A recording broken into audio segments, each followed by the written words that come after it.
तो guys finally बिल्ली butcher ने होमलैंडर का खोपड़ा फाड़कर बबलू पंडित बना दिया। मुझे क्यों तोड़ा? मगर क्या आप जानते हैं कॉमिक में तो होमलैंडर देवता आदमी था, तो इसकी एंडिंग में इतने बदलाव क्यों?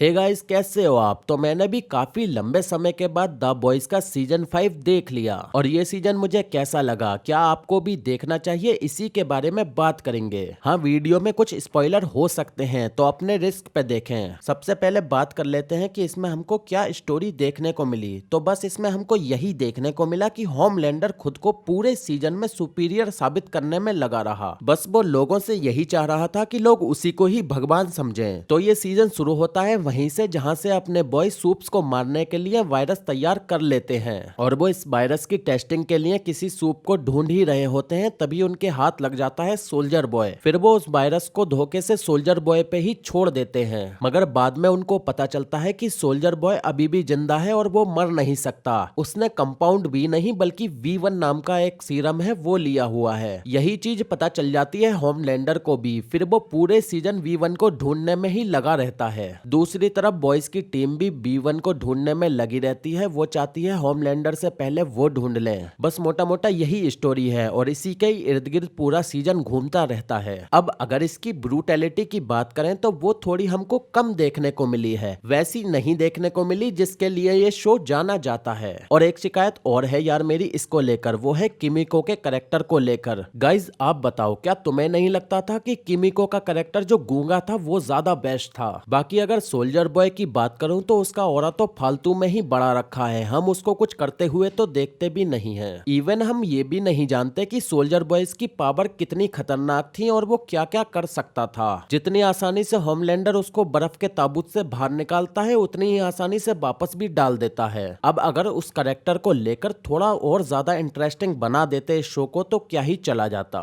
खैर जितना भी था ठीक था। अब बात कर लेते हैं थोड़ी डिटेल में इसकी एंडिंग के बारे में। तो जैसा कि हम सब जानते हैं कि इसकी जो एंडिंग है वो कॉमिक के हिसाब से नहीं हुई। कॉमिक में हमको देखने को मिलता है कि द बॉयज का असली विलन जो था वो होमलैंडर नहीं बल्कि ब्लैक नोवार था। वही होमलैंडर का क्लोन बनकर लोगों को मारता था, दहशत फैलाता था। वो ऐसा इसलिए करता था ताकि वो होमलैंडर को बदनाम कर सके और खुद वोट में पहली जगह पर आ सके। वैसे तो उसको बनाने का ये मकसद था कि जब होमलैंडर बेकाबू हो तो ब्लैक नोवार उसको कंट्रोल कर सके, इसीलिए ब्लैक नोवार को होमलैंडर से ज्यादा पावर्स दी गई थी। मगर ब्लैक नोवार उसका उल्टा ही करता है, वो होमलैंडर का सूट पहनकर दहशत फैलाने लगा था। मगर जब कॉमिक की एंडिंग के हिसाब से बूचर होमलैंडर को मारने आता है और वो उसके कांडों के बारे में बताता है तो होमलैंडर कहता है ऐसा तो मैंने कुछ भी नहीं किया। फिर वहीं ब्लैक नोवार आता है, वो बताता है कि ये सब करने वाला वो नहीं मैं था। देन फिर एक बड़ी फाइट होती है होमलैंडर और ब्लैक नोवार के बीच, जिसमें ब्लैक नोवार होमलैंडर के लिटरली टुकड़े टुकड़े कर देता है और उसको मार देता है। और उस फाइट में वो खुद भी बहुत ज्यादा कमजोर हो जाता है, जिसका फायदा उठाते हुए बूचर उसको मारता है और उसका खोपड़ा खोल देता है। मगर शो में हमको देखने को मिला पहले तो किमिको के जरिए होमलैंडर की पावर को खत्म किया गया,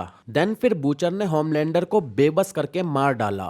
तो देखो गाइस, जैसा कि हम जानते हैं कि इस शो में हमको मेन विलन हमेशा से ही होमलैंडर को दिखाया गया था और ये शो कभी भी इस चीज की हिंट भी नहीं छोड़ता कि होमलैंडर मेन विलन ना हो सकता है कोई और हो। अब जब विलन होमलैंडर था और वो अपनी पावर्स पे काफी ज्यादा घमंड करता था, उसने हमेशा ही अपनी पावर्स का गलत फायदा उठाया है। वो कभी भी किसी को कुछ भी नहीं समझता था अपने आगे। तो एक बेहतरीन एंडिंग के लिए उसको भी बेबस करके मारना ही ठीक ऑप्शन था और ठीक यही शो में दिखाया गया। जब किमिको होमलैंडर और बूचर की पावर छीन लेती है तो वहां बिना पावर्स के होमलैंडर लिटरली बेबस हो जाता है। फिर वहां वो अपनी जान की भीख मांगता है, लेकिन बिल्ली बूचर बिल्कुल भी माफ नहीं करता और वो ठीक उसी तरह उसको मारता है जैसा कि वो लोगों के खोपड़े खोला करता था। तो मुझे तो इसकी एंडिंग में कोई भी कमी नहीं लगी। बाकी आप बताओ आपका क्या ख्याल है इसके बारे में।